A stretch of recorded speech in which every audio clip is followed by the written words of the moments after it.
दूसरे टाइप की इनइक्वालिटी में क्या होता है कि जैसे पहली प्रॉपर्टी तो आपको क्लियर है कि एफ एक्स बड़ा है जी एक्स से ए से बी में, तो ऑब्वियसली बात है उसका डेफिनेट इंटीग्रेशन भी बड़ा होगा ए से बी में। क्लियर है? तो यहां से हम ये भी बोल सकते हैं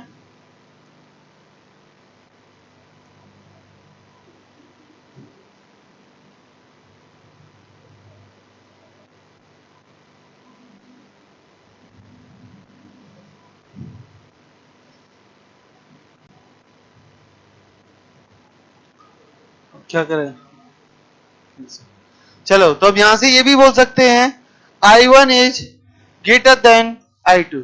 क्लियर? सही में आया कि नहीं? पहला पॉइंट नोट कर लो। दूसरे पॉइंट में मैं मैक्सिमम मिनिमम की बात करूंगा। पहला पॉइंट नोट कर लीजिए।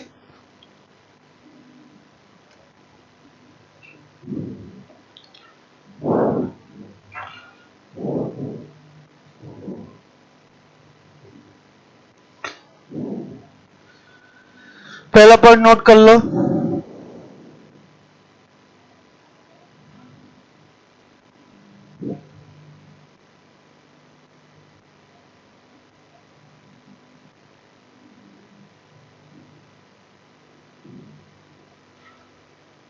हो गया पहला पॉइंट नोट? नहीं किया तो मैं ऊपर कर देता हूं। हो गया? सबका हो गया नोट? चलो दूसरे पॉइंट को समझते हैं पहले। बोला कोई फंक्शन एफ एक्स की मैक्सिमम और मिनिमम वैल्यू चाहिए अगर एफ ए से बी में। ठीक है? तो मैं क्या करता हूं, इसके लिए कोई रैंडम ग्राफ ले रहा हूं। रेड कलर से दिखाता हूं ताकि क्लियर हो। मैं इसके लिए रैंडम ग्राफ ले रहा हूं, तो ध्यान से सुनना। सपोज करो ये हमारा ग्राफ है, ठीक है, एफ एक्स का। ये पॉइंट है हमारा ए और ये पॉइंट है मेरा बी। क्लियर है? चलो मुझे इसकी मैक्सिमम मिनिमम वैल्यू चाहिए ए से बी में इंटीग्रेशन की। ठीक है? अच्छा, तो मैं यहां पर दो टाइप के रेक्टेंगल बना रहा हूं। पहला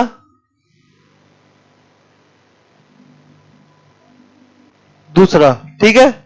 तो क्या अगर मैं ये बोलूं कि जो छोटा वाला रेक्टेंगल का एरिया है, क्या ये एरिया जो एफ एक्स का एरिया आएगा उससे कम होगा? सही में आया कि नहीं? यहां पे मैंने क्या किया, रेक्टेंगल के लिए जो लेंथ है वो तो हो गई बी माइनस ए, विड्थ क्या हो गई बी माइनस ए। जो हाइट है पूरे जो ग्राफ की जो मिनिमम वैल्यू है उसे मैंने हाइट मान लिया है। क्या मान लिया है? हाइट। यहां पूरे ए से लेके बी में जहां मिनिमम वैल्यू आई, मान लो मैंने बोला है कि एफ एक्स की मैक्सिमम वैल्यू कैपिटल एम है, एफ एक्स की मिनिमम वैल्यू स्मॉल एम है। सही है कि नहीं? अगर स्मॉल वैल्यू स्मॉल एम है तो इसे स्मॉल एम लिखेंगे, इसे कैपिटल एम लिखेंगे।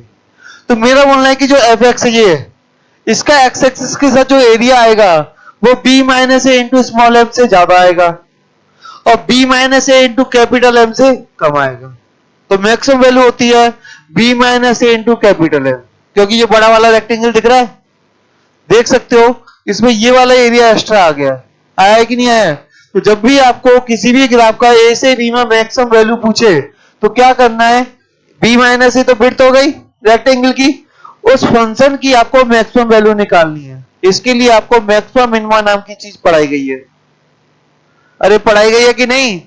तो वहां से कैपिटल एम निकालो, बी माइनस ए में मल्टीप्लाई करो तो ये तो होगी मैक्सिमम वैल्यू। सही है? और स्मॉल एम में मल्टीप्लाई करो तो ये क्या हो गई? Minimum value. क्लियर हुआ? ऐसे बहुत सारे क्वेश्चंस हैं तो वो हम एक एक करके देखेंगे। क्लियर है? तो नोट कर लीजिए। पहला पॉइंट नोट कर लो बेटा, तुम उसकी नोटबुक में से कर लेना नोट। कुछ नहीं है, ऐसे लिखा है। उसे नहीं भी करोगे तो डायरेक्ट इनइक्वालिटी डाल के हेडिंग डालो इनइक्वालिटी और यहां से नोट करो तुम पॉइंट 2 से। पॉइंट 2 से जिसमें लिखना एफ एक्स की मैक्सिमम वैल्यू कैपिटल एम है, एफ एक्स की मिनिमम वैल्यू स्मॉल एम है, और ये ग्राफ बना लेना। तो यहां से तुम्हें पता चलेगा जो मिनिमम एरिया है वो बी माइनस ए स्मॉल एम और बी माइनस ए कैपिटल एम, इन दोनों के बीच में इसका इंटीग्रेशन आएगा। उम्मीद है मेरी बात समझ में आ रही होगी। उम्मीद है मेरी बात समझ में आ रही होगी। तो ये रेक्टेंगल के एरिया से मैक्सिमम मिनिमम डिफाइन करते हैं। क्वेश्चन कैसे बनते हैं वो हम आगे बताते हैं। तो जब आपने बुकलेट लगाई होगी, सॉरी क्वेश्चन बैंक, तब ये चीजें मिली होंगी। नोट कर लीजिए पहले, लेट आए हैं जो। इसी का एक और पार्ट बना दे, एफ एक्स पर मॉड लगा दिया है तो क्या पूरा ग्राफ ऊपर ही ऊपर हवा में रहेगा? अरे बोलो, तो उसका जो एरिया वो ज्यादा आएगा कंपेयर टू पहले तुम इंटीग्रेट कर लो तब मॉड लगा रहे हो, इंटीग्रेट कर रहे हो उस समय पॉजिटिव नेगेटिव का डिफरेंस आएगा। ये अगर पूरा पॉजिटिव में तो ये बराबर का साइन आएगा, अगर जो प्लस माइनस दोनों में है तो पहले डिफरेंस निकाल लेगा तब मॉड लगाना है। सही में आया कि नहीं? इसलिए ये चीज हमेशा ज्यादा होगी, मॉड ऑफ एफ एक्स का इंटीग्रेशन ज्यादा आएगा कंपेयर टू ए से बी में सिंपल इंटीग्रेशन से। उसमें क्या नोट्स खोल लिए क्या? वाह डिजिटल हो गया जमाना। ये चीज को समझाया है मैंने, इसको मेरे हिसाब से तो लिखने की जरूरत है नहीं, इसी चीज को मैंने बताया कि ये कैसे आया। अगर A1 A2 में तो ये वाला जो मॉड है, ये जो मॉड है वो A1 माइनस A2 के डिफरेंस के बराबर आएगा। बस ये लिख लो, ये लिखने की जरूरत नहीं है। समझ गए ना? तो फालतू लिख के कुछ मतलब नहीं है, काम का होता तो बता देता। इसी को मैंने एक और ग्राफ से बताया यहाँ पर। तो ये भी वही है कि जो मॉड ऑफ एफ एक्स है इसी ग्राफ का वो A1 प्लस A2 आएगा, इसलिए ये बड़ा होता है। क्लियर है? छोड़ो, ये पॉइंट जरूर लिख लो, नीचे लिख लो। एक जो अभी प्रॉपर्टी लिखी ना उसी के नीचे एच बना के लिख लो, equality will be hold when graph of F X will lie entirely one side of x axis। अगर पूरा ग्राफ एक साइड लाई करेगा तो बीच में इक्वलिटी आएगी। सही है? अगर ऊपर नीचे आएगा तो इक्वलिटी नहीं आएगी।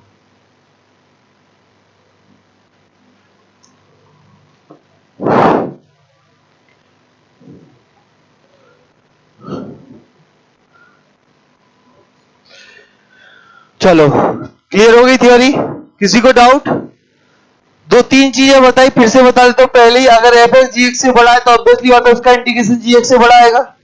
दूसरा मैंने रेक्टेंगल बताया, तीसरा मॉड लगाया। भूल जाओ सबको, ठीक है? अब क्वेश्चन पर आते हैं। ये क्वेश्चन आया कि π/4 से π/2 में sin x की पावर 10 को अगर इंटीग्रेट करें तो ये π/128 से π/4 के बीच में आएगा। ऐसा कैसे, ये प्रूव करो। सही है? चलो, कोई मुझे बताएगा? अच्छा, कोई मुझे बताएगा sin x कैसा फंक्शन है? तो मैंने जब sin x का ग्राफ बनाने की गलती से कोशिश की तो पता चलेगा कि π/4 से π/2 में जो sin x है वो इंक्रीजिंग फंक्शन है। आपको भी पता चला कि नहीं? तो मुझे क्या करना है, sin x की π/4 से π/2 में मिनिमम और मैक्सिमम वैल्यू चाहिए। तो मिनिमम वैल्यू कोई बताएगा कितनी आएगी? मेरा मानना है कि 1/√2 की पावर 10 आएगी। क्या आपको लगता है ऐसा? पक्का? कितना होता है ये? 1/32। चलो, कोई बताएगा इसकी मैक्सिमम वैल्यू कितनी आएगी? 1 नहीं आएगी, 1 की पावर 10 आएगी। सही में आया कि नहीं? मतलब कितनी आएगी? 1। तो मुझे sin x की पावर 10 π/4 से π/2 की मिनिमम और मैक्सिमम वैल्यू चाहिए। सही है? तो क्या होगा, ये छोटा होगा। b माइनस ए कितना है? π/2 माइनस π/4 इंटू 1 आएगा कि नहीं आएगा? क्योंकि मैक्सिमम वैल्यू कितनी है? 1। और मिनिमम वैल्यू कैसी आएगी? वो आएगी π/2 माइनस π/4 इंटू कितनी? 1/32। चलो, तो कि π/4 इंटू 1/32, क्या वो इतना ही होता है? क्या ये इतना ही होता है? सही में आया कि नहीं? तुम तो इसे लिखो, फाइंड मैक्सिमम और मिनिमम वैल्यू ऑफ दिस। ऐसे बनाओ क्वेश्चन को, find maximum and minimum value of π/4 से π/2 sin x की पावर 10। π/4 से π/2 sin x की पावर 10। आप क्वेश्चन को लिखो, find maximum minimum value of π/4 से π/2 sin x की पावर 10। ये बनाओ क्वेश्चन, ठीक है? उसके बाद ये ग्राफ निकालो, तो लिखोगे minimum value equal to sin π/4 का स्क्वायर की पावर 10, मतलब 1/32, मैक्सिमम वैल्यू 1। फिर मैक्सिमम मिनिमम का जो फॉर्मूला है b minus into small m और b minus into capital M, वो यूज करो, ज्यादा अच्छे से क्लियर होगा। तो जब भी ये प्रूफ वाले क्वेश्चन आते हैं, ऑप्शंस में आते हैं, यही फालतूगिरी होती है। तो b माइनस ए तो आसान है, तो जो प्रॉब्लम है वो क्या है? स्मॉल m और कैपिटल एम, वो निकालने में दिक्कत आती है। इस क्वेश्चन में तो इसलिए निकल आया कि इंक्रीजिंग फंक्शन था, अब हर फंक्शन थोड़ी ना इंक्रीजिंग होता है, इसलिए आगे के क्वेश्चन देखेंगे। क्लियर हुआ सबको? कुछ जादू लग रहा हो तो बता दो भाई। इनइक्वालिटी है, थोड़ा सा समझना पड़ेगा, मैक्सिमम कहां से आया, मिनिमम कहां से आया। सैंडविच थ्योरम की तरह सब कुछ रैंडम नहीं है। सैंडविच थ्योरम में दो फंक्शन मानने होते थे, पर कैसे माने, यहां आपको क्लियर है कैसे मानने हैं, क्लियर है, वहां पर यह इतना रैंडमनेस नहीं है। आगे बढ़ो, चलो। तो ये मैंने इसका सॉल्यूशन हो गया, जिससे मेरा कोई लेना देना नहीं है। कर लिया सबने? अगला क्वेश्चन है, अब मैं किसको भूल जाओ, साइड में जो लिखा है उसे भूल जाओ। लिखो, तुम्हारा क्वेश्चन भी तो तुम यही तरह आ रहे हैं, साइन एक्स अपॉन एक्स, इसकी एक्स कॉस एक्स था, ये एक्स सेक एक्स। तो अब समझ गए ना, अब इससे कर लेना, नहीं आए तो फिर क्वेश्चन को लिया ना, हम लाए हो तो क्वेश्चन क्लास को डिस्कस कर सकते हैं। आप तो ऐसे लिखो, find maximum minimum value of 0 से pi by 2 sin x upon x। Find maximum and minimum value of 0 से pi by 2 sin x upon x। किसको आता है graph? sin x upon x का ग्राफ किसको आता है? अरे भैया, sin x अपॉन x का ग्राफ किसको आता है? अरे बोलो, नहीं आता? चलो, तो इंक्रीजिंग कैसे पता करेंगे मैक्सिमम मिनिमा? करो डिफरेंशिएशन, करो भाई, जल्दी करो, देर क्यों कर रहे हो? अपनी तरफ से थोड़ी ना लाऊंगा मैं, तुमको ही करना डिफरेंशिएशन।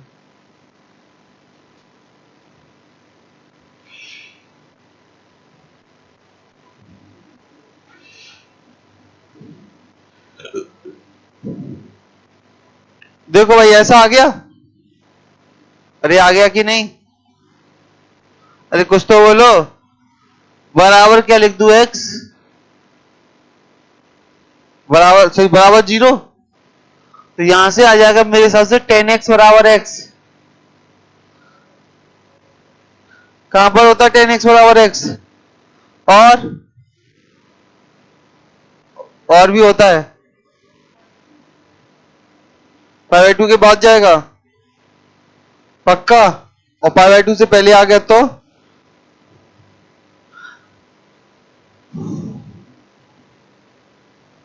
पाई बाय 4 की वैल्यू 3 से कम पर 1 नीचे से निकल जाएगा।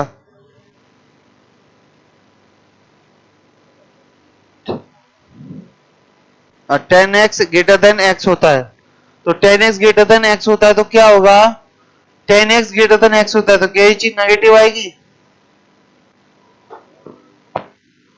0 से पाई बाय 2 में बात कर रहे हो आप, cos x को कॉमन ले सकते हो, कोई दिक्कत नहीं है। तो ये हो गया x माइनस 10x, सही है।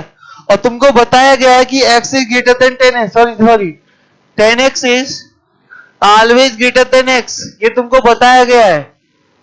वी नो दैट, ये लिखते थे ना बचपन में, ऐसे लिख लेना। तो 10x x से बड़ा है तो ये हमेशा नेगेटिव हो गया, तो ये कैसा फंक्शन हो गया? बोलो, डिक्रीजिंग आ गया कि नहीं? डाउट किसी को? अरे बोलो, इंटीग्रेशन की बात ही नहीं हो रही। इंटीग्रेशन तो एरिया देगा बस, फंक्शन नहीं देगा। अरे भाई समझाता हूं, ये मैंने ऐसा कुछ फर्स्ट क्लास ग्राफ बनाया, इस ग्राफ की मैक्सिमम मिनिमम वैल्यू बात की थी, उसके इंटीग्रेशन का ग्राफ नहीं बनाया था, एफएक्स का ग्राफ बनाया था। सही में आया कि नहीं? चाहिए ना, तभी तो वो मैक्सिमम वैल्यू, पूरे इंटीग्रेशन की maximum value b minus into capital M होती है।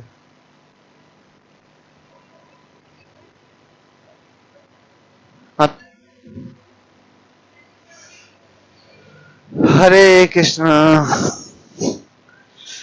आप इसको भूल जाओ, हम इसका मैक्सिमम मिनिमा देखते हैं, इसका देखते हैं, थ्योरी को ऊपर जाओ। हमने जो ग्राफ बनाया वो एफएक्स का बनाया, तो एफएक्स का एक्स एक्सिस के साथ एरिया आता है, इंटीग्रेशन से एरिया तो आया, कुछ नया काम हुआ, उस एरिया को मैंने बोल दिया b माइनस से जो लिमिट दी है, अंदर जो फंक्शन है उसकी मैक्सिमम मिनिमम वैल्यू। तो हमें फिलहाल जो मैक्सिमम मिनिमम वैल्यू चाहिए वो किसकी चाहिए? साइन एक्स अपॉन एक्स की, उसके एरिया की नहीं, एरिया की तो निकालनी है। सही में आया कि नहीं? तो ये कैसा फंक्शन है? डिक्रीजिंग। अरे क्लियर हो गया? तो बताओ स्मॉल एम क्या आएगा? क्या स्मॉल एम पाई बाई 2 पर आएगा? डिक्रीजिंग फंक्शन है तो जो बड़े वाले पॉइंट पर कम वैल्यू आएगी, कम वाले पे ज्यादा आएगी। अरे बोलो। तो sine pi by 2 1 upon pi by 2 2 upon pi, क्या ये 1 से कम है? चलो कैपिटल एम कहां पर आएगा? Sign 0 upon 0। सर जी निकाला कैसे? Limiting value. जब कोई चीज डिफाइन नहीं तो वहां पर हम क्या लेंगे? Limiting value. हाँ भाई बी माइनस ए कितना हुआ? तो इधर आएगा pi by 2 into 2 upon pi. Similar question किया था, याद होगा। और इधर आएगा पाई बाई 2 इंटू 1। बाकी तो बुकलेट लगाएंगे तब समझ में आएगा। जब क्वेश्चन एक लगाओगे डेफिनेट और एरिया वाली तब समझ में आएगा। तो ये सही है कैलकुलेशन, नोट कर लो। क्योंकि इन चीजों में उनकी कैलकुलेशन से ज्यादा आपकी कैलकुलेशन मैटर करती है। उसमें से देख के तो कोई भी लिख देगा पूरा, तो समझिए अपने आप और करिए। एडवांस में ये चीज बहुत इंपॉर्टेंट है, इक्वलिटी। और कोई ज्यादा कोई खास और बड़ी इक्वलिटी नहीं है, अभी तो शुरुआत है। अब लिख लो कि हम जानते हैं कि tan x x से बड़ा होता है, और sin x के बारे में बताया था कि sin x छोटा होता है x से। sin x के बारे में बताया कि sin x हमेशा x से छोटा होता है और tan x हमेशा x से बड़ा होता है। अगर डाउट हो तो लिमिट की नोटबुक अगर रद्दी में नहीं बेची हो तो घर जाके मिल जाएगी, उसमें लास्ट के 2-3 पेजों में तुम्हें मिल जाएगा। या कहीं पीडीएफ जो मैं भेजता था वो कहीं सेव करके रख दी, वो तो पहले ही पढ़ा दिया था ना। हाँ तो उसकी पीडीएफ कहां होगी? समझ में आ गया? चलो नेक्स्ट क्वेश्चन की तरफ बढ़ते हैं।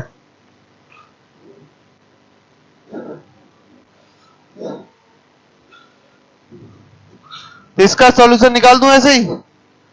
समझ में आ गया ना? तो देखो इन्होंने क्या किया, देखता हूं। इन्होंने भी कुछ ऐसे किया है, tan x बड़ा होता है x से। जो हम बता रहे हैं वो ये बता रहा है।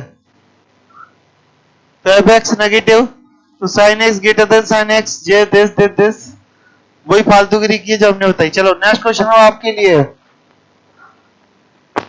इसकी इन्होंने मैक्सिमम वैल्यू निकाली है, मिनिमम का हेडेक ही नहीं है।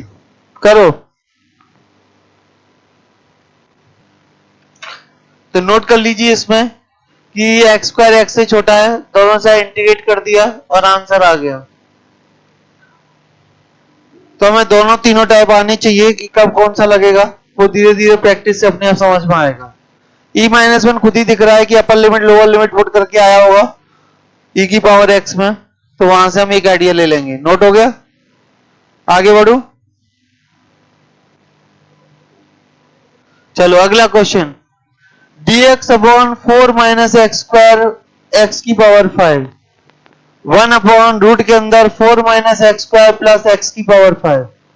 तो तुम्हारा क्या करना है? तुम्हें कुछ नहीं करना है, रूट के अंदर जो भी दिया हुआ है ना इसकी मैक्सिमम मिनिमम वैल्यू निकालो। तो लगाओ मैक्सिमम मिनिमम। पहले आप इसकी मैक्सिमम मिनिमम वैल्यू निकाल लो। निकाल लोगे? उस वैल्यू पर रूट लगा देना और ऐसे पकड़ कर देना। सही है कि नहीं? तो आप फिलहाल फंक्शन को ये पकड़ लो। अगर रूट वूट लेके अगर फंक्शन स्टार्ट किया तो मुझे पूरा भरोसा है आपके डिफरेंशिएशन पे। तुमको भरोसा हो ना हो, मुझे पूरा भरोसा है कि डिफरेंशिएशन बहुत अच्छा आएगा। तो आपको इसकी मैक्सिमम मिनिमम चाहिए, तो फिलहाल केवल पॉलिनोमियल को समझ लो। उसकी जो मैक्सिमम वैल्यू आएगी उस पर रूट लगा देंगे, उल्टा कर देंगे, मिनिमम हो जाएगी। और जो मिनिमम आएगी उस पर रूट लगा देंगे, उल्टा कर देंगे, मैक्सिमम हो जाएगी। सही है कि नहीं? तो पॉलिनोमियल को लो और देखो कहां नेगेटिव पॉजिटिव क्या हो रहा है। या फिर इसकी मैक्सिमम मिनिमम वैल्यू निकाल के इन्होंने किया। इन्होंने तो फंक्शन मान लिए हैं, तो अब बगैर फंक्शन माने करो मैक्सिमम मिनिमम वैल्यू निकाल के। दोनों ही तरीके से होना चाहिए क्वेश्चन। मैं फिलहाल डिफरेंशिएशन से मैं करके, इन्होंने तो दूसरे तरीके से किया है तो फंक्शनाइजेशन करके, पर हम मैक्सिमम मिनिमम वैल्यू से ट्राई करना चाहते हैं। तो डिफरेंशिएशन हो जाएगा -2x प्लस 5x की पावर 4 बराबर 0, x कॉमन आ जाएगा तो अंदर बचेगा x cube, 5x cube minus 2 बराबर 0। सही है। तो इसके रूट क्या आ रहे हैं, एक तो x की वैल्यू आ रही है 0, ठीक है, और एक x की वैल्यू आ रही है, ध्यान से सुनना, 2/5 की पावर 1/3, और ये भी दो प्लस साइन के साथ भी आएगी, नहीं नहीं, प्लस माइनस दोनों के साथ आएगी कि नहीं, नहीं केवल प्लस के साथ आएगी, ठीक है। तीनों रूट सेम, दो वैल्यू आ रही है। चलो ये चीज क्लियर है। इन्होंने तो दो फंक्शन मान के किया है, लेकिन तुमको दिक्कत है कैसे माना, तो तुम भूल जाओ, मैं तो ये वाला तरीका बता रहा हूं तुमको। चलो तो पहले हम 0 पर डबल डिफरेंशिएशन करें, तभी तो पता चलेगा कौन मिनिमम कौन मैक्सिमम। भूल जाओ, वैल्यू निकाल लेते ना, एक मैक्सिमम होगी एक मिनिमम होगी, सही है कि नहीं। चलो तो 0 पर डोमेन का पार्ट भी है 0, तो चलो 0 पर बात करो, कितना आ रही है, 0 पर आ जाएगा 1/2, देख लो रख के, इंटीग्रेशन को भूल जाओ। अब आप इसमें क्या करो, x की वैल्यू रखो f ऑफ 2/5 की पावर 1/3, 2/5 की पावर 1/3 कितना होगा,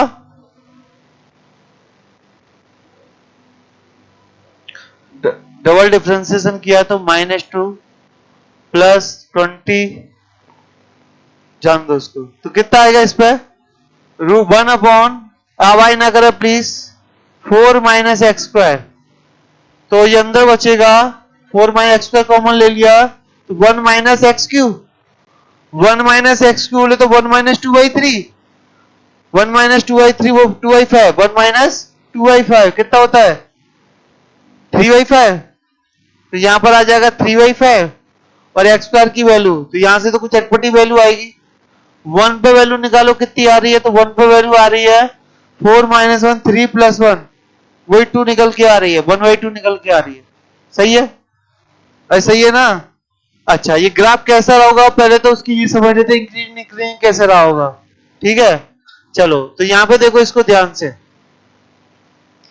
x की पावर 4 बड़ा होता है, x बड़ा होता है जो कि नेगेटिव में है, जैसे हाफ रख के देखो तो ये -1, ये आपका बहुत कम पॉजिटिव नेगेटिव, मतलब ये पहले तो डिक्रीजिंग रहा होगा, और इस वाले पॉइंट के बाद वापस से यहां आ गया होगा, ये कुछ ऐसा है, सही में आया है कि नहीं। तो मिनिमम वैल्यू जो आ रही है वो इसी पॉइंट पर आ रही होगी, क्लियर है, अरे बोलो। चलो तो मिनिमम वैल्यू यहां पर आ रही होगी, और मैक्सिमम वैल्यू कहां पर आ रही है 1 पर, 0 पर, ठीक है। चलो तो मैक्सिमम वैल्यू 0 पर कितनी आ रही है, हाफ, तो एक साइड तो हाफ आना चाहिए, तो अगर हमारी जो मिनिमम वैल्यू है half maximum value minimum value है, मैक्सिमम वैल्यू है इस केवल क्वाड्रेटिक की, लेकिन अपर होने के बाद वो क्या बन गई, क्या बन गई मिनिमम, इसलिए इस साइड तो आ गया 1 माइनस 0 इंटू हाफ, सही है। इस साइड क्या आएगा 1 माइनस 0 इंटू, इसकी जो वैल्यू है π/2 में क्यों जा रही है, हाँ? वही करना पड़ेगा फिर, क्योंकि यहां से ये वैल्यू बहुत उल्टी सीधी आएगी, क्योंकि फिर इसको रेसिप्रोकल भी लेना है। अप्रोक्सीमेट निकाल लेते हैं, एक्स स्क्वायर की वैल्यू कितनी रखनी है 2/5 की पावर 1/3, तो मतलब 2/3, तो 2/5 कितना होता है 0.4, 0.4 की पावर लगानी है मुझे 2/3, 0.4 कितने का आएगा, 0.4 का स्क्वायर होगा 0.16, 0.16,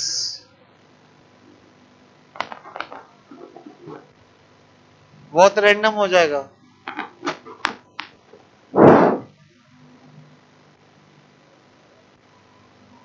बहुत रैंडम हो जाएगा।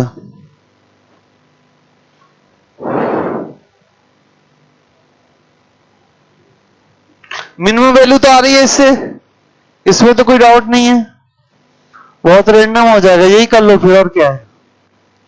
आप दो फंक्शन मानो, यहां से आएगा लेकिन कैलकुलेशन नहीं बैठी, जब कैलकुलेशन करोगे ना तो अराउंड इतना ही आएगा, क्या पाई को क्यों ले रहे हो, 3.14 मानो ना उसे, आप तो 3.14 डिवाइड बाई 6 कितना होगा, अराउंड हाफ, या हाफ से ज्यादा, हाफ से थोड़ा सा ज्यादा, सही है। इसे करके देखोगे तो ये हाफ से थोड़ा ज्यादा ही आएगा। इसे करके देखो 2 पॉइंट समथिंग आ रहा होगा। अब राउंड फिगर ले लेते हैं, ज्यादा दिक्कत हो रही है तो 0.16 आया। 0.6 का क्यू रूट कितना आएगा? 0.16 का जैसे 0.2 0.3 उसका 3/5 में मल्टीप्लाई कर लो, 4 में से माइनस करो, 2 पॉइंट समथिंग ही आएगा ना। ये कितना बचेगा? 4 में से थोड़ा सा कम, अरे बोलो 4 में से थोड़ा सा कम मतलब 2 से थोड़ा कम, 2 से थोड़ा कम का उल्टा 2 से थोड़ा ज्यादा, अराउंड वही निकल के आएगा। एग्जैक्ट मानने के लिए उन्होंने फंक्शन मान लिए। कैसे मान लिए वो भी समझा देता हूं। उन्होंने एक्स स्क्वायर कॉमन लिया, 1 माइनस एक्स स्क्वायर किया, बोला वो जो 1 माइनस एक्स स्क्वायर वो 0 से 1 में लाई करता है, तो क्या होगा? ये वाला फंक्शन ना 4 माइनस एक्स स्क्वायर से बड़ा होगा, और इसकी जो मैक्सिमम वैल्यू है ना वो 4 होगी, क्योंकि ये पूरा का पूरा नेगेटिव हो गया। तो 4 में से कुछ घटा रहे हो मतलब 4 सबसे बड़ा फंक्शन हो गया, और 4 माइनस एक्स स्क्वायर इसका मिनिमम फंक्शन हो गया। वहां से उन्होंने दोनों साइड इंटीग्रेट करके इसका आंसर निकाला है। जहां से 4 को इंटीग्रेट किया होगा वहां से आंसर आ गया होगा 1/2, 4 को इंटीग्रेट करके, और जो उल्टे वाले एक्स स्क्वायर को सॉल्व किया तो वो आंसर आ गया होगा। ऐसा किया है, तो ये वाला भी नोट कर लो, ज्यादा बढ़िया है। हाँ तो उतने करेगा ना, तरीका ये गलत थोड़ी है।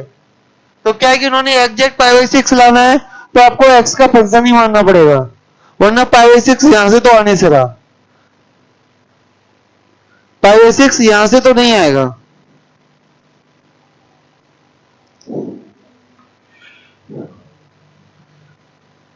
करो दोनों साइड इंटीग्रेट, देखो कितना आंसर आ रहा है। जल्दी जल्दी छाप लीजिए इसे।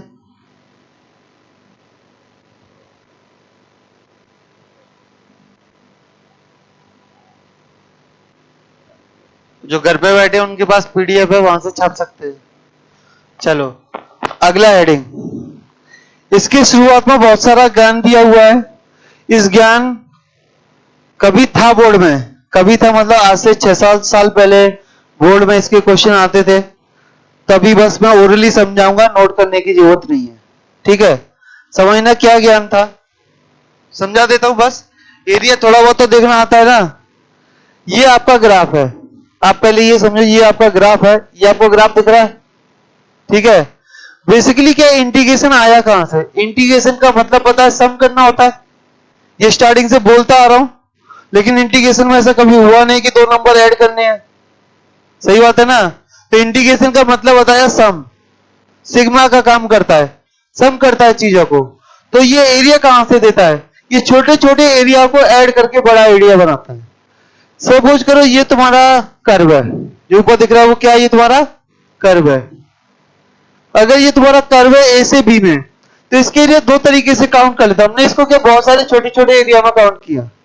एक तो क्या इनके जो ट्रायंगल बनाए वो नीचे से बनाए, सही है। एक बार क्या मैं ऊपर से बना सकता हूं, सही है। अगर मैं बड़े वाले ट्रायंगल सॉरी रेक्टेंगल्स का एरिया लूं तो क्या वो एक्चुअल एरिया से ज्यादा होगा? बोलो। अगर मैं नीचे वाले एरिया लूं तो क्या वो एक्चुअल एरिया से कम होंगे? हर एक की विड्थ को मैंने फिक्स मान लिया h, हर एक की जो विड्थ है वो फिक्स है h h h h h। अब एरिया कैसे निकलेगा? विड्थ तो h हो गई, अब हाइट चाहिए। अगर मुझे नीचे नीचे वाले एरिया चाहिए तो मैं हाइट क्या ले लूंगा? हाइट ले लूंगा यहां पर मान लो h of a, h of a point पे ना, हाइट ये कम वाली ले ली। इसके लिए लेना है तो f of a plus h, सही मारा है। दूसरे वाले के लिए f of a plus 2h। लेकिन मुझे बड़े वाले ट्रायंगल्स का एरिया चाहिए तो मैं स्टार्टिंग करूंगा f of a plus h से। जब मैं छोटे छोटे वाले नीचे नीचे ट्रायंगल दिख रहे रेक्टेंगल, उनके अगर एरिया निकालूं तो f of a f of h a plus h, सो मैं a f ऑफ मतलब b माइनस h तक काउंट करूंगा, क्योंकि ये लास्ट वाले है उसकी जो हाइट कितनी है वो कितनी है? b माइनस h है कि नहीं? f of b minus h है कि नहीं? b से h पहले जिस पॉइंट पर जो वैल्यू आएगी, सही है कि नहीं। अगर मुझे बड़े वाले रेक्टेंगल्स का एरिया चाहिए तो f ऑफ b फाइंड करूंगा, तो जो हमारा इंटीग्रेशन दोनों के बीच में लाई करेगा कि नहीं। तो ये फालतू बकवास यहां पर बताई गई है, तो वो देख लीजिए। जो भी मैंने समझाया, मैंने क्या किया, बी से ए तक की एज को मैंने एच बिट के एन हिस्सों में डिवाइड कर दिया। तो एन एच बराबर वी माइनस ए, पहला फॉर्मूला क्लियर है। हर एक इस एरिया की बिट कितनी है, एच है। लिख लोगे ना, सही में आया कि नहीं? इसे नोट करने की जरूरत नहीं है मेरे हिसाब से, अगर तुम्हें करना है तो कर लो, क्योंकि इससे हमारे क्वेश्चनों पर कोई फर्क नहीं पड़ने पर। तुमने फर्स्ट प्रिंसिपल ऑफ डिफरेंशिएशन पढ़ा था, बताया था, पर क्वेश्चन नहीं कराए। क्यों नहीं कराए? क्योंकि जरूरत नहीं, एक दो करके बता दिए। तो this is first principle of integration. ये आपको मुझे इंटीग्रेशन की स्टार्टिंग में पढ़ाना चाहिए था, पर मैं इसको कहां पढ़ा रहा हूं? इंटीग्रेशन खत्म हो गया, डेफिनेट इंटीग्रेशन खत्म हो गया। अब एक स्पेशल टाइप के सीधे ओनली फॉर जी मेंस में आते हैं लिमिट वाले क्वेश्चन, उनके लिए इसको पढ़ा रहा हूं, बस बता रहा हूं। तो देख लो, ये वाला पॉइंट क्लियर है आपको? तो मैंने बताया ए से बी में जो एफ एक्स का एरिया है वो बड़ा होगा किससे? F A into H, F A plus H into H, F A plus two H into H. मैंने छोटे छोटे वाले रेक्टेंगल लिए, सही है? नोट करना है क्या? काम का तो नहीं है, करना है क्या नोट? इसका कभी कोई क्वेश्चन नहीं आएगा, ना बोर्ड में ना जेई में, इसकी गारंटी मैं ले रहा हूं। क्लियर है? बस बताना जरूरी है। पीडीएफ है घर पे, अगर किसी का गलती से मन करा है कि नहीं मुझे लिखना है ऐसा, तो लिख लेना घर बैठ के। तो बराबर इस पूरी को उन्होंने लिख दिया, एच तो ले लिया बाहर, एच क्या ले लिया बाहर, और बाकी पे लगा दिया सिग्मा। कोई दिक्कत? देख लिए, जब मैं जीरो डालूंगा तो ए आएगा, एन माइनस वन डालूंगा तो N minus one into H आएगा। क्लियर है? अब इसी का अगली प्रॉपर्टी लिख दी कि ये एरिया कम होता है किससे? बड़े वाले रेक्टेंगल्स के एरिया से। सही में आया कि नहीं? वीडियो चालू है, ठीक है, सही में आया? अब तो इस चीजों को, अब इसको मैंने एक इनइक्वालिटी में लगा दिया लो, कि ये वाली चीज इसके और इसके बीच में आती है। क्लियर है? चलो, किसी को कोई डाउट हो, कंफ्यूजन हो तो बोल दो। नहीं है? चलो, तो अब क्या करो, तो हमारा ए से B F H D X बराबर limit N tends to infinite, क्योंकि जब हम इससे करते बहुत छोटे छोटे करते हैं। सही में आया? मतलब इनफाइनाइट इससे करते हैं। तो जो एफ एक्स का इंटीग्रेशन करना है, तो जो हमारा फर्स्ट प्रिंसिपल है ए प्लस आर एच, ए प्लस आर एच, यहां पर एच बार मल्टीप्लाई में 1 से लेके इनफाइनाइट तक। ये फॉर्मूला नोट कर लो बस। एडिंग क्या है, एडिंग देख लेता हूं एक बार। हेडिंग क्या थी? डीआई थी ना, फर्स्ट प्रिंसिपल ऑफ डीआई, ऐसा कुछ होगा। अच्छा, डीआई एज ए सम, ऐसे लिख लो, डीआई एज ए सम, और ये बस प्रॉपर्टी लिख लो, काम की चीज। अब इससे हमारी लिमिट के क्वेश्चन कैसे होते हैं वो मैं बताता हूं। तो करना क्या है बताता हूं अभी। सिर्फ लास्ट वाली लाइन लिख लो, समझा देता हूं क्या किया है। एफ एक्स का इंटीग्रेशन करना है ए से बी में, ठीक है? एफ एक्स का इंटीग्रेशन ए से बी में करना है, तो एच बाहर रहेगा। एच क्या है? बिड्थ ऑफ, ध्यान लिखना, एच ये समझ लो, एच बिड्थ, एच क्वेश्चन में दिया है सब, तुम्हें दिमाग की मत लगाओ। एच बिड्थ है 1 से लेके एच तक, A plus R H. Where लिखना, वेयर एन एच बराबर B minus A, where N H बराबर बी माइनस ए। ये क्यों लिख रहा हूं? ये वैल्यू में इंटरचेंज करनी पड़ती है, बस ये फॉर्मूला लिख लो बस। ये इंटीग्रेशन को सम के फॉर्म में लिखते हैं, कैसे है वो पता है, उस फॉर्मूले की जरूरत नहीं पड़नी। जैसे क्वेश्चन है एक्स स्क्वायर का इंटीग्रेशन, तुमको लग रहा है कोई इस फॉर्मूले से करना चाहेगा? Sir x Q by 3 upper limit डालो, लोअर लिमिट डालो, दिमाग खराब नहीं करो। जब बोर्ड में नहीं है तो क्यों पढ़ा रहे हो? जब बोर्ड में नहीं है तो क्यों पढ़ा रहे हो? ठीक है, चलो। तो क्या होगा, ये उन्होंने फॉर्मूले से बढ़िया बढ़िया किया, इसलिए हमें करने की जरूरत नहीं है, हमें इतना बढ़िया फॉर्मूला लगाने की जरूरत नहीं है, और क्योंकि कैलकुलेशन पे तो मुझे भरोसा है ही। सही आ रहा होगा वो भी गलत, तो ये आ गया आंसर फाइनल। ठीक है, ऐसे ही मैंने और क्वेश्चन दिया, इनकी कोई जरूरत नहीं है, बता देता हूं, क्योंकि अब हमें ये सब ई की पावर एक्स का इंटीग्रेशन। सर ई की पावर 4 माइनस ई की पावर 3, ये तो बोलने वाले हो? इतनी बड़ी मेहनत करो, और मेहनत कैसे की को बता दे, समझा देता हूँ, क्वेश्चन को एक्सप्लेन कर देता हूं कि ये लगता कैसे है। एन एच बराबर बी माइनस ए, बोला था एच बाहर आ जाएगा, 1 से लेके एन तक F of A plus R H. ठीक है, अब क्या करना है, एफ एक्स क्या है? ई की पावर एक्स, तो F of A plus R H क्या हो जाएगा? 3 प्लस आर एच। समझ में आया कि नहीं? क्योंकि ऊपर क्या एक्स की जगह कितना आ जाएगा? 3, क्योंकि ए कितना है? ए कितना है? 3। तो ये 3 प्लस आर एच। अब क्या करेंगे? अब 3 प्लस आर एच का सिग्मा लगाना है। तो e की पावर 3 तो कांस्टेंट हो, तो बाहर आ गया, अंदर होता है e की पावर आर एच। अब r की वैल्यू 1 डालो, 2 डालो, 3 डालो, तो क्या आएगा? e की पावर h प्लस e की पावर 2h, e की power 3h, dot dot dot e की पावर nh। आएगा? अरे आएगा कि नहीं? तो आएगा, तो उसकी इनफाइनाइट जीपी की फॉर्मूले से हम सम कर लेंगे। ये इनफाइनाइट जीपी का फॉर्मूला लगा दिया, नीचे ये काट पीट कर लेंगे, लास्ट में आंसर आ जाएगा। और एक और काम करना होता है, जो h है वो अंदर कट जाएगा कहीं ना कहीं, क्योंकि आर एच में h है ना, सोलो के h आएगा वो कट जाएगा। तो ये इस तरह से करना है। तो देखो वही आ गया e की पावर 4 माइनस e की पावर 3। जरूरत है इसकी? जरूरत नहीं है ना, इसलिए नहीं बता रहा, बस समझा दे रहा हूं। हाँ, यहां से हमें अपने सारे क्वेश्चन करने हैं। क्लियर है? जेईई मेंस में 70% प्रोबेबिलिटी है कि डेफिनेट इंटीग्रेशन से लिमिट का क्वेश्चन आएगा। मतलब 10 साल में से 7 बार ये आता ही आता है। 2016 तक तो हर साल आया है, 2016 से थोड़ा फ्रीक्वेंसी कम हो गई है। अब ये क्वेश्चन नोट करो। अब इसे कैसे करते हैं वो मैं आपको बताता हूं। ये अब तक तो 2 फर्जी क्वेश्चन थे, ऐसी बहुत सारी सीरीज आएंगी, लिमिट लगी होगी। तो पहला डाउट, सर लिमिट का क्वेश्चन है या डेफिनेट इंटीग्रेशन का क्वेश्चन है? ये एग्जाम में कैसे समझ में आएगा?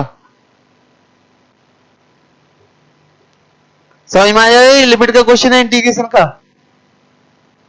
अब ये आपको समझना है।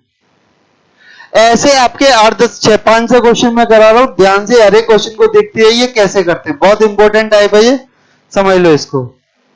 क्या हुआ? ये सीरीज चल रही है अभी, लास्ट टाइम 9/28n। अरे बताओ ना कैसे आया, ये मेरा काम है, सब तू ही कर लेगा तो मेरी जरूरत क्या पड़ेगी फिर तेरे को? पहले मैं इसे मिटा दूं? चल अब तू ही बता, पहले 2 टर्मों को ध्यान से देख, दिख रहा है?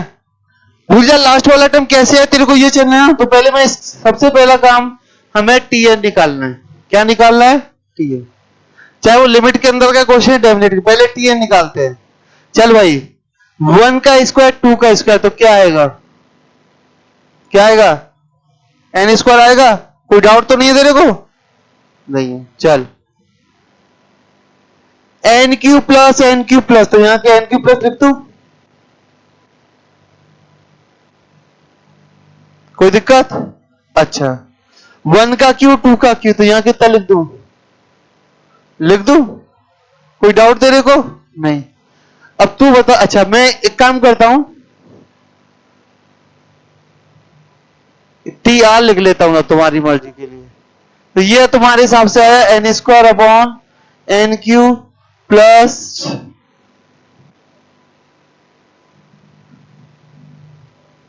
कंफ्यूजन तो अब भी नहीं होगा एन और आर में, ठीक है? अब खुद सोचो कि यहां कितने टर्म है जिससे कि ये टर्म लास्ट आ जाए। अब ये तुम लोग दिमाग लगाओ, क्या r बराबर 3n होना चाहिए? पहली चीज निकल के आ गई। कितने टर्म है? तो ये मान के चलो इसे हमने 3n हिस्सों में डिवाइड किया है। सही में आया कि नहीं? पहली चीज क्लियर है? तो देखिए इसी को यही किया। तो पहले ये क्वेश्चन नोट करिए, टी आर लिखिए और लिखो r बराबर 3n। यहां तक करो, एक एक करके समझते जाओ। ये जेईई मेंस में आएंगे, एडवांस में कभी नहीं आएंगे। तुम्हें लिमिट का ऐसा क्वेश्चन एक सीरीज टाइप दिया जाए, तुमको लगे सर लिमिट तो मैं नहीं लगा पा रहा हूं, तो एक बार डेफिनेट इंटीग्रेशन ट्राई करने का। सही में आया? जितने भी लिमिट के क्वेश्चन छोड़े हुए ना कल, उन्हें कर लेना। अब इसके बाद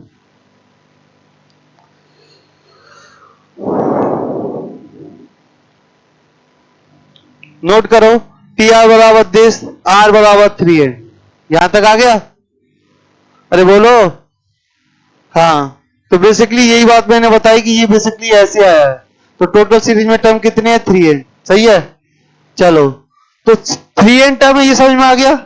तो ये क्वेश्चन बन गया सिग्मा 1 से लेके 3n, और जो तुम्हारा tn था वो ऐसे आ गया। देख लीजिए, यहां तक कोई डाउट हो तो बोलो। यहां तो कोई डाउट हो तो बोलो। तो करना क्या है, जब भी बढ़िया सी इनफाइनाइट सीरीज होगी, 1 से लेके कितने टर्म है वो हमें यहां लिखने हैं और उसका टीएल लिखना है। सही में आया कि नहीं? क्लियर है यहां तक? तो 1 से लेके जितने टर्म है उतने, ठीक है, और यहां पर टी है। सही है। अब क्या करना है, तुमने देखा था वहां एच बार लिया था एच बार लिया था, तुमको बनाया था एन एच बराबर बी माइनस ए, ऐसा कुछ बताया था? अरे बोलो, अगर बी माइनस ए 1 हो जाए, कितना हो जाए? बी माइनस ए कितना हो जाए, तो क्या एच बराबर 1/n आएगा कि नहीं आएगा? आएगा कि नहीं आएगा? तो तुमको करना क्या है, हमेशा क्या करना है, एक एन बाहर चाहिए। लिखते हो step 1 convert given series in sigma form, और ये इसे लिख लो, स्टेप्स लिख लो तो तुमको ज्यादा क्लियर होंगे। Step 1 convert given series in sigma form. Step 1 ये है इसका कि पहले पूरी सीरीज को आप सिग्मा में कन्वर्ट कर लीजिए। जब भी ऐसे खतरनाक सीरीज आए, r इक्वल टू 1 से कितने टर्म की सीरीज है, एन क्यू एन स्क्वायर ऊपर आर स्क्वायर। क्लियर है यहां तक? क्लियर है? चलो अब लिखो take 1/n outside sigma. Step 2 note करिए, take 1/n outside sigma and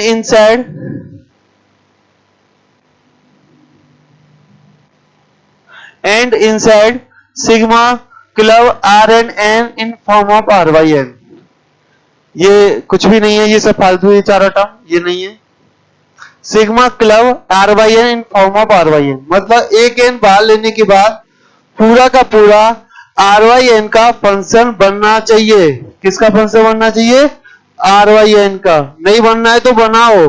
तो सर कैसे बनेगा, देखो, अगर मैं एक 1/n बाहर ले लूं, सही है, तो ऊपर क्या बचेगा, आर स्क्वायर, और नीचे क्या बचेगा, एन स्क्वायर प्लस, ध्यान से सुनो, ऊपर बचेगा आर स्क्वायर, नीचे बचेगा N square plus R Q by N. बोलो सही है कि नहीं? बोलो यहां तक कोई डाउट? अरे बोलो। अब मैं एन स्क्वायर को ऊपर नीचे डिवाइड कर दूं, ये तो गया, 1/n की कोई जरूरत नहीं, ये तो 1/h का काम कर रहा है। किसका काम कर रहा है? 1/h का। अब मैं यहां पे क्या करूं, r/n का फंक्शन बनाना है, तो ऊपर आएगा r/n का whole square divide by 1 plus r/n का होल क्यूब। समझ में आया? समझ में आया कि नहीं? इसको समझाने के लिए मैं यहां पर नीचे लिखा देता हूं, यहां से आपको अच्छे से दिख जाएगा। ये बन गया 1/n बराबर दिस। नोट करिए, तो हमको ये r/n का फंक्शन बनाना है। और ये n बाहर क्यों लिया है, अभी मैं वहां से रेट कर दूंगा बस, क्योंकि ये सीरीज काम की है। और इस सीरीज में तुम पूछोगे अभी मुझसे कि ये 1/n गायब कहां हो गया, इसलिए वो इतनी कहानी सुनाई। अभी यहां से क्या करना है, यहां से कुछ नहीं करना है, क्वेश्चन तुम्हारा सॉल्व हो चुका है। ये सीरीज किसको लग रहा है कि भाई यहां तक बहुत बड़ा काम करके आए हम? किसी को लग रहा है यहां तक बहुत बड़ा काम किया है? नहीं किया है ना? अब इस क्वेश्चन को क्या करेंगे हम, r/n को अगले स्टेप में आएगा भी, बस बता रहा हूं, r जो n है ना, उसको x से रिप्लेस कर दो, तो integration x square upon 1 plus x Q हो जाएगा। सही है? और यहां पर हो जाएगा 1 को n से डिवाइड करो 0, 3n को n से डिवाइड करो 3। इस क्वेश्चन का जो आंसर आएगा इस पूरी सीरीज का आंसर हो गया। बोलो कैसे? बोलो कैसे? अब मैं समझाता हूं ध्यान से, मैं अगला स्टेप दिखाऊंगा, अभी नोट मत करना, अगला स्टेप दिखाऊंगा। इससे पहले अभी थोड़ी देर पहले जो फॉर्मूला पढ़ के आए ना, उसको बताता हूं। अभी आपने क्या किया था, ए से लेके बी तक एफ एच डी एक्स, ऐसा कुछ क्वेश्चन था कि नहीं आपका, जिसे आपने लिखा था एच टाइम, लिखा था ना कुछ, सिग्मा आर इक्वल टू 1 से लेके एन तक F of A plus R H, ऐसा आपने लिखा था। सही है?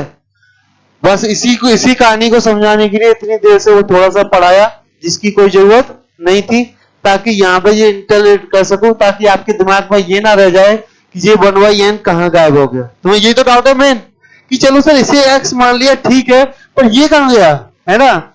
इसी को समझाने के लिए इस मामले में ध्यान से सोचो, मैंने बताया था कि मैंने a को 0 मान लिया है। क्या मान लिया है? मैंने अपने क्वेश्चन में a को हमेशा के लिए क्या मान लिया है? 0। अगर मेरा a 0 है और b को मैं 1 मान लूं तो 0 से 1 हो गया कि नहीं? हो गया? अरे बोलो, a मेरा 0 हो तो क्या अंदर केवल RH हो गया? RH हो गया। अगर मेरा a 0 है b 1 है तो क्या ये RYN आ जाएगा h की जगह? सुनना मेरी बात, कितना आ गया? RYN, और ये 1 से लेके n तक बना रहने दो, क्या h 1YN हो जाएगा? तो जो तुम्हारी सीरीज थी वो क्या थी? 1YN थी। देखो देखो सीरीज में देखो 1YN, 1 से n, यहां पे 3n अलग बात है, यहां 1 से n, 1 प्लस RYN, यही तो फंक्शन ऑफ RYN है ना। तो क्या करना है? RYN का नाम बदल के क्या कर देना है? x। सही में आया कि नहीं? तो बोलो ये स्टेप समझ में आया कि नहीं? ये कहां से आया? थोड़ा क्लियर हो रहा है? इसकी हमें जरूरत नहीं है। अगर आप इतना समझ पा रहे कि आगे एक 1YN फालतू के लिए रखना पड़ता है, एक सीरीज को इंटीग्रेशन में कन्वर्ट करने के लिए एक 1YN फालतू रखना पड़ता है। सही में आ गया? दोनों लिमिटों को n से डिवाइड करना पड़ता है। यहां पर n इनफाइनाइट होता है, क्वेश्चन में दिया है, लिखा था limit n tends to infinite. तो डिवाइड करने पर ये 0 से 3 में कन्वर्ट हो गया और RYN को x से रिप्लेस करना होता है। जितना जल्दी समझ लोगे इतना इससे दूर भाग आओगे। सही में आया कि नहीं? जिसका बस इतना ही काम था इसलिए वो थोड़ा सा बता रहा था, इसके कभी कोई क्वेश्चन आता ही नहीं है अगर ये बात कन्वर्ट करना सीख जाओ तो। सही में आगे बात भेजे में बिठाऊं इसको? क्रिएट करना है, दिमाग में सेट करना है। तुम तो बस ये याद कर लो कि आगे 1YN से 3 में निकालते हैं, ऐसा होता है, ऐसा होता है। जैसे मार्केट में काम करना है तो अब तो देना ही पड़ता है, ऐसे ही 1YN 3 में देना ही पड़ता है। तो नोट करो अगले स्टेप में, step 3, 1YN replace by dx। जो 1YN है वो dx का काम कर लेता है, सिग्मा है वो इंटीग्रेशन का रूप ले लेता है, और जो अपर लिमिट लोअर लिमिट है वो n से डिवाइड हो जाती है, और RYN है वो x का काम करता है। ऐसा होता है, मान लो। कैसे आया? समझ में आए तो ठीक है, तो भूल जाओ। इनऑर्गेनिक केमिस्ट्री चल रहा है, ये मान के चलो कि ऐसा होता है। जेई में 4 मार्क्स चाहिए इसलिए ऐसा होता है। एडवांस में क्वेश्चन आएगा नहीं, सीटी में आएगा नहीं, मेंस में 70% प्रोबेबिलिटी है इसके आने की।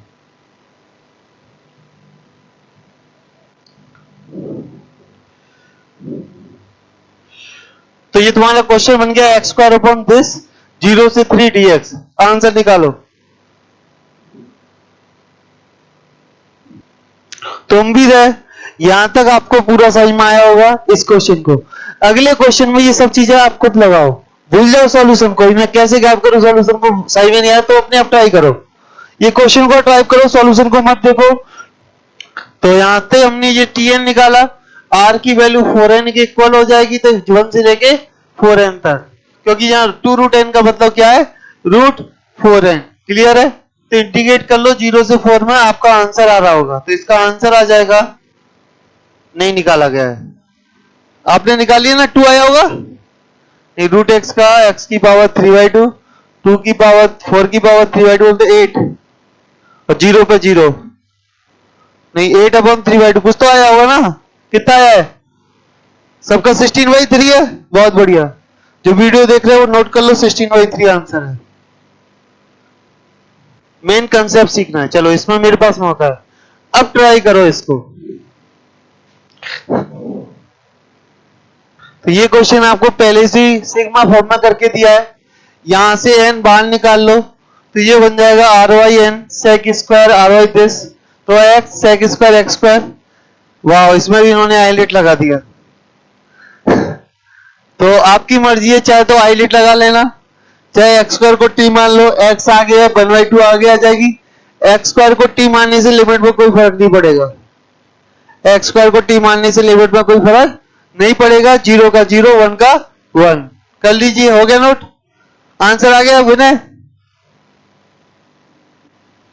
करो पूरा, मैं आपको टाइम दे रहा हूं ना, जल्दी कहां की है। जेई मेंस में ये आता ही आता है, इसलिए बोल रहा हूं, ये कर ले, 70% चांस है इसके। और ये सब जेई में आए हुए क्वेश्चन हैं। मैंने अपनी तरफ। चलो नेक्स्ट क्वेश्चन। सॉल्यूशन दबक सकता है क्या? हाँ, इतना दबक सकता है। करिए नेक्स्ट क्वेश्चन। चलो यहां पर क्या हुआ बच्चों, सारे टर्म प्रोडक्ट में आ गए। प्रोडक्ट में आ गए तो क्या करें, तो पहले प्रोडक्ट को सम में लाना है, तो हमने क्या इसे log l लिख दिया।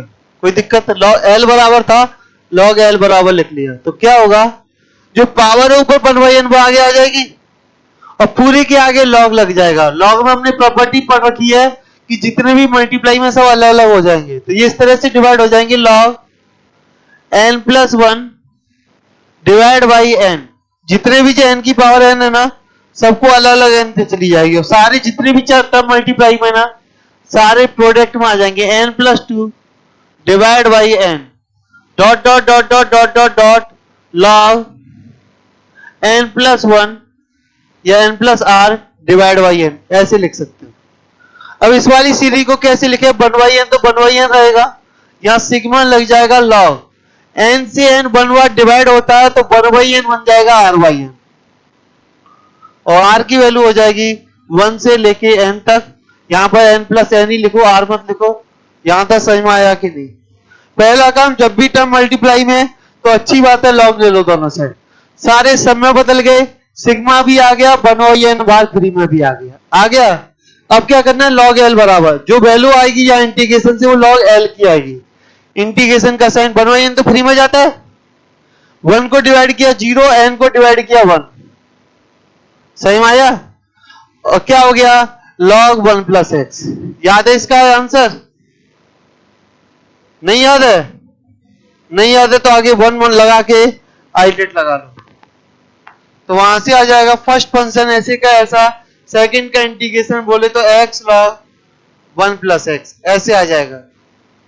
आगे करेंगे तो माइनस log x का डिफरेंशिएशन 1/1+x, x/1+x, +1 करना पड़ेगा, -1 करना पड़ेगा, तो +1 से 1, 1 का इंटीग्रेशन आ जाएगा x और माइनस log x+1, कुछ तो आ जाएगा। ठीक है, यहां तक नोट कर लो, बाकी मैं नीचे दिखा रहा हूं, नोट कर लो वहां तक। आगे आइलेट लगाना 0 से 1 में। मेरे को नहीं आता इसका इंटीग्रेशन, मैं क्यों सीखूं? मेरे को थोड़ी ना देना चाहिए, जब देना था तब सीखा था। ये क्वेश्चन रट के गए थे, हमारे साल में ये क्वेश्चन आया था। 70% चांस है कि यहां से क्वेश्चन आता है। देख लीजिए क्या किया है। तो log n+x 0 से 1, चलो इन्होंने करके दिया है, देख लो। इंटीग्रेशन लिखाया था तुम्हें log x का, x log x -x लिखाया था, वहां पर x की जगह x+1 डाल दो। x log x -x integration लिखा था log x का, याद करने को बोला था। 1 का इंटीग्रेशन x, तो x की जगह log 1+x डाल दिया है। log x का होता है x log x -x, तो log 1+x में x की जगह 1+x डाल दो, ये आ जाएगा। तुमको इस पर विश्वास नहीं है, अच्छी बात है, खुद से हाईलाइट लगाओ। अरे 1 मल्टीप्लाई लगाओ, 1 into और लगाओ हाईलाइट, तो जो आंसर कितना आ रहा है, तो जो आंसर आ रहा है वो log l का आ रहा होगा। किसका आ रहा होगा? log l का। log 4 आ रहा है क्या? 4/, तो l आ जाएगा 4/e। ठीक है, ऐसे आ रहा ना? अरे बोलो। चलो नेक्स्ट क्वेश्चन।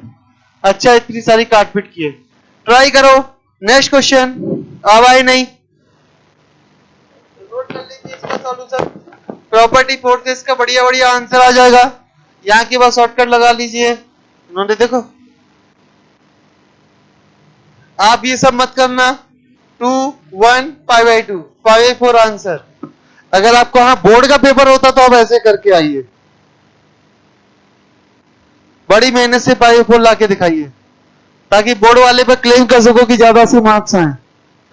अब क्वेश्चन आता है dx/1 + cos x, तो प्रॉपर्टी लगा के देखा पाई -x, कोई फायदा नहीं होगा। क्वेश्चन आया तो पहले प्रॉपर्टी 4 को ही सोचूंगा ना, तो लगा के देखा a + b - x pi -x, तो क्या होगा, 1 माइनस कॉस एक्स हो जाएगा। कुछ फायदा है? नहीं। अरे बोलो, होने को तो है फायदा। दोनों को ऐड कर, नीचे बेस चेंज हो रहा है इसमें बेसिकली, और मैंने बोला डिनोमिनेटर चेंज हो रहा है तो ये प्रॉपर्टी नहीं लगा तो ज्यादा बढ़िया है। डिनोमिनेटर सेम रहता ना तो ये प्रॉपर्टी बहुत काम की है। सिंपल तरीके से कर दो, 1 प्लस कॉस एक्स का फॉर्मूला जो बचपन से पढ़ते आ रहे हो लगा दो। ये सब सिंपल सिंपल क्वेश्चंस हैं। बाकी क्वेश्चंस जो घर पे बैठे हैं पीडीएफ दी है, नोट कर लेना, उसमें से समझने वाले तो आप हो ही नहीं। Okay, thank you.